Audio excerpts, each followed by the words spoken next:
ದೇವಸ್ಥಾನದ ಗರ್ಭಗುಡಿಯಲ್ಲಿ ಆತ್ಮಹತ್ಯೆ ಮಾಡಿಕೊಂಡ್ರ ಪೂಜಾರಿ.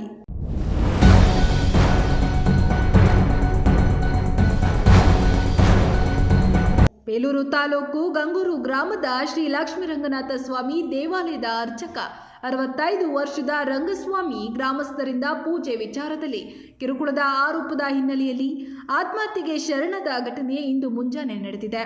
ಮುಜರಾಯಿ ಇಲಾಖೆಗೆ ಸೇರಿದ ಈ ದೇವಾಲಯದಲ್ಲಿ ರಂಗಸ್ವಾಮಿ ದೀರ್ಘಕಾಲ ಸೇವೆ ಸಲ್ಲಿಸುತ್ತಿದ್ದರು. ಗ್ರಾಮದ ಕೆಲವು ಗ್ರಾಮಸ್ಥರಿಂದ ಪೌರೋಹಿತ್ಯ ಬಿಡುವಂತೆ ನಿರಂತರವಾಗಿ ಕಿರುಕುಳವನ್ನು ಅನುಭವಿಸುತ್ತಿದ್ದ ರಂಗಸ್ವಾಮಿ ಮಾನಸಿಕ ಒತ್ತಡದಿಂದ ಈ ಕಠಿಣ ನಿರ್ಧಾರ ಕೈಗೊಂಡಿರಬಹುದು ಎಂಬ ಆರೋಪ ಕೇಳಿಬಂದಿದೆ. ಘಟನೆಯ ಕುರಿತು ಮಾಹಿತಿ ತಿಳಿದ ಕೂಡಲೇ ಹಳೆಬೀಡು ಪೊಲೀಸ್ ಠಾಣೆಯ ಅಧಿಕಾರಿಗಳು ಸ್ಥಳಕ್ಕೆ ಭೇಟಿ ನೀಡಿ ಪರಿಶೀಲನೆ ನಡೆಸುತ್ತಿದ್ದಾರೆ. ಇನ್ನು ಮೃತನ ಸಂಬಂಧಿಕರು ದೇವಸ್ಥಾನದ ಬಾಗಿಲಿಗೆ ಬೀಗ ಹಾಕಿ ಸ್ಥಳಕ್ಕೆ ತಾಲೂಕು ದಂಡಾಧಿಕಾರಿ ಹಾಗೂ ಜಿಲ್ಲಾಧಿಕಾರಿ ಭೇಟಿ ನೀಡುವವರೆಗೂ ದೇವಸ್ಥಾನದ ಬಾಗಿಲು ತೆಗೆಯಲು ನಿರಾಕರಿಸಿದ್ದಲ್ಲದೆ ದೇವಸ್ಥಾನದ ಮುಂಭಾಗದಲ್ಲಿ ಪ್ರತಿಭಟನೆಯನ್ನ ನಡೆಸುತ್ತಿದ್ದಾರೆ.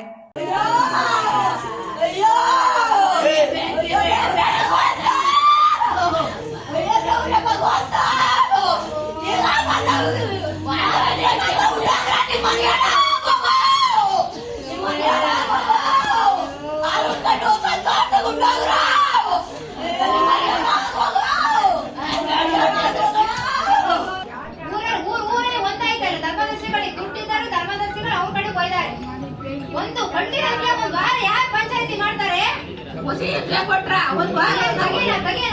ಕೊಲೆ ಬಂದಿರಕ್ಕೆ ನಿನ್ನ ಹೆಂಡತಿ ಮಕ್ಕಳು ಸಾಯ್ತಾರೆ, ನಿನ್ನ ಹೆಂಡತಿ ರೇಪ್ ಮಾಡ್ತಿದ್ರೆ ಹೇಳಿ ಸಾಯಿಸ್ಕೊಂಡ್ರು ನಮ್ಮ ಅಮ್ಮನ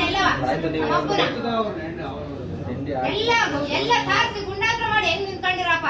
ನೀವು ಕೇಳಿದ್ರ ಅವತ್ತು ಈ ಪರಿಸ್ಥಿತಿ ನಮ್ಮ ಗೊತ್ತಾಯ್ತಾ?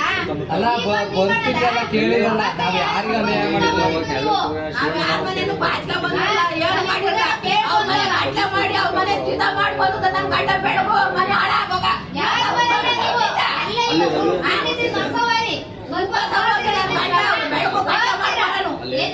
ಕೊಡ್ತಾರೆ ಯಾರು ಧರ್ಮದರ್ಶಕ ಅಂತ ಏನ್ ಕೇಳಲ್ಲ ಅನ್ನೋದು ಯಾರಿಗೂ ಗೊತ್ತಿಲ್ಲ.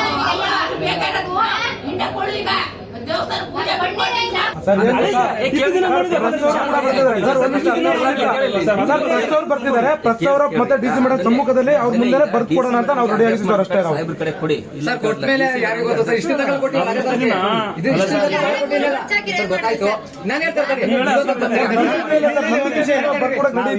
ಏನ್ ಕಂಪ್ಲೇಂಟ್ ಕೊಟ್ಟಿದೀವಿ, ದಾರಿಲಿ ಬೀದಿಲಿ ಹೋಗನಿ ಕೊಟ್ಟಿಲ್ಲ ಸರ್. ನಾವು ಒಬ್ಬ ಅಧಿಕಾರಿ ಗೌರ್ಮೆಂಟ್ ಅಧಿಕಾರಿ ಕೊಟ್ಟಿದೀವಿ, ಇದುವರೆಗೂ ಫಾಲೋ ಮಾಡಿಲ್ಲ ಅವನು.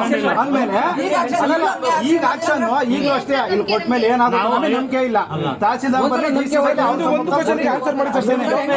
ಬರಲ್ಲ ಅನ್ನೋದಕ್ಕೆ 3 ಗಂಟೆಗೆ ಮೀಟಿಂಗ್ ಅಂತ ಅರೇಂಜ್ ಮಾಡ್ಯಾರೆ. ಹೆಂಗ್ ಅರೇಂಜ್ ಮಾಡ್ಯಾರ? ರಾಜ್ಯಪಾಲರು ಬರ್ತಾರೆ ಫಸ್ಟ್ ಇನ್ಫಾರ್ಮ್ ಇರುತ್ತಾನೆ ಸರ್. ಪ್ರೋಟೋಕಾಲ್ ಕೊಡ್ಬೇಕಂತ ಸರ್.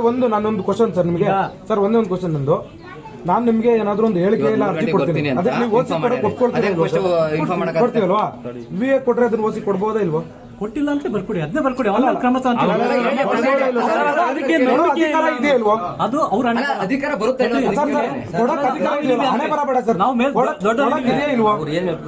ನಾವು ದೊಡ್ಡದಿದ್ದೀವಿ ಅವ್ರ ಮೇಲೆ ಅವ್ರು ಹೇಳಿದ್ರು. ನಾನು 1 ವರ್ಷ LLB ಮಾಡ್ಕೊಂಡ್ ಬಂದಿದ್ದೀನಿ, ಅದ್ರಲ್ಲಿ ಎಲ್ಲಿ ಹೇಳಿಲ್ಲ ಸರ್. LLB ಯಾವ್ದು ಹೇಳಿಲ್ಲ. ಅವರ ಟ್ರೈನಿಂಗ್ ತರಗತಿಯಲ್ಲಿ ಹೇಳಿರ್ತಾರೆ ಅವ್ರನ್ನ. ಒಂದು ಓಸಿ ಕೊಡಕ್ಕೆ ಇವರು ಸ್ವೀಕೃತಿ ನಾನು ಸ್ವೀಕರಣೆ ಮಾಡ್ಕೊಂಡಿದ್ದೀನಪ್ಪ ನಿಮ್ ಹೇಳಿಕೆ ನಿಮ್ಮ ಅರ್ಜಿನ.